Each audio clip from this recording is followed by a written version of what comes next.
Hello friends, கருவேப்பிலை பொடி எப்படி செய்கிறதுன்னு பார்க்கலாம். இதை வந்து நீங்கள் இட்லி தோசைக்கு தொட்டு கூட சாப்பிட்டுக்கலாம், இல்லைனா சாதத்து கூட பெசரி கூட சாப்பிட்லாம்.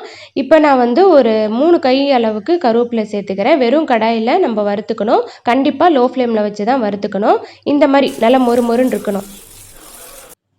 இந்த அளவுக்கு மொறுன்னு வந்து நீங்கள் வறுத்து எடுத்து வச்சுக்கோங்க. இதை வந்து தனியாக எடுத்து வச்சுட்டு இப்போ அதே கடாயில் 1 கப் அளவுக்கு உளுந்து சேர்த்துட்டு இதையும் லோ ஃப்ளேமில் வச்சு வறுத்துக்கோங்க.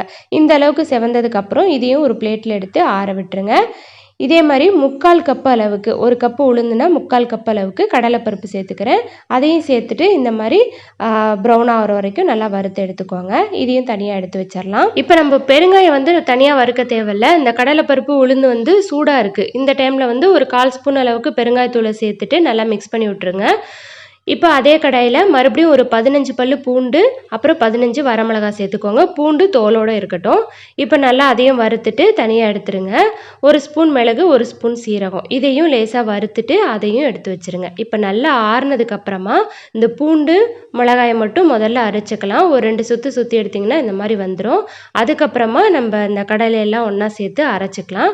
அதை அரைச்சிட்டு அதுக்கப்புறம் இந்த கருவேப்பிலையை போட்டு அரைக்கணும். கடைசியாக இந்த மாதிரி சேர்த்து அரைச்சிட்டு நம்ம ஒரு பாத்திரத்தில் சேர்த்துக்கலாம். எல்லாத்தையுமே இதே மாதிரி அரைச்சி எடுத்து வச்சுக்கோங்க. கடைசியாக உப்பு சேர்த்துக்கலாம். முதல்ல சேர்த்துட்டோம்னா அந்த அளவு தெரியாது.